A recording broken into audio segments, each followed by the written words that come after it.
පෙර ආත්මයේ කරපු මහා පිනක් නිසා මේ ආත්මයේ කිසිම අඩුවක් නැතිව රජ සැප විඳින පින්වන්ත ලග්න 4ක් තියෙනවා. සමහර අයට මොනතරම් කරදර ආවත් ඒවා නූලෙන් බේරිලා යන්නේ මහා පුදුමාකාර විදිහට. තවත් සමහර අයට කිසිම මහන්සියක් නැතිව සැප සම්පත්, යාන වාහන, ධනය નિરાයාසයෙන්ම ලැබෙනවා.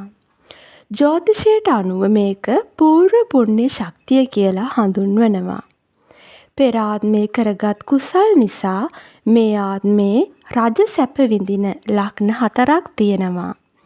ඒ තමයි ධනු ලග්නය, මීන ලග්නය, කටක ලග්නය, සිංහ ලග්නය. අපි මුලින්ම බලමු ධනු ලග්නය ගැන. ධනු පාලනය කරන්නේ සුබ ග්‍රහයෙක් වෙන ගුරු ග්‍රහයා.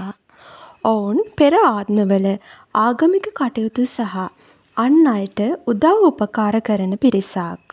ඒ නිසාම මේ ආත්මයේදී ඔවුන්ට කිසිම දෙයකින් අඩුවක් වෙන්නේ නැහැ.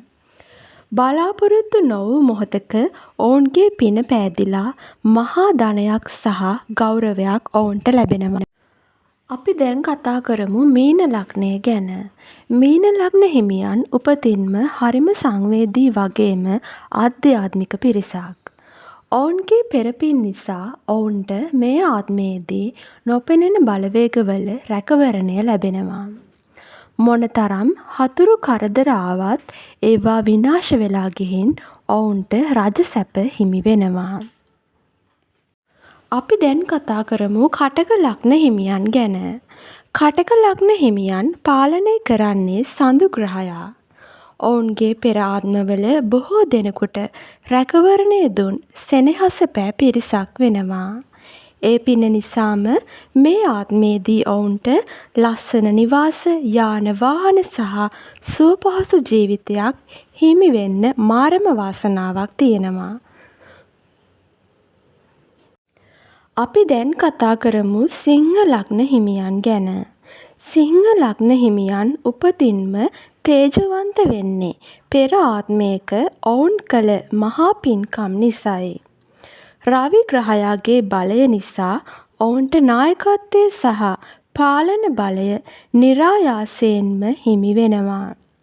ජීවිතයේ අගභාගයේ වෙද්දී සියලු සැප සම්පත් වලින් පිරි රජෙක් වැනි ජීවිතයක් ගත කිරීමට ඔවුන්ට මහා පිනක් පෑදෙනවා.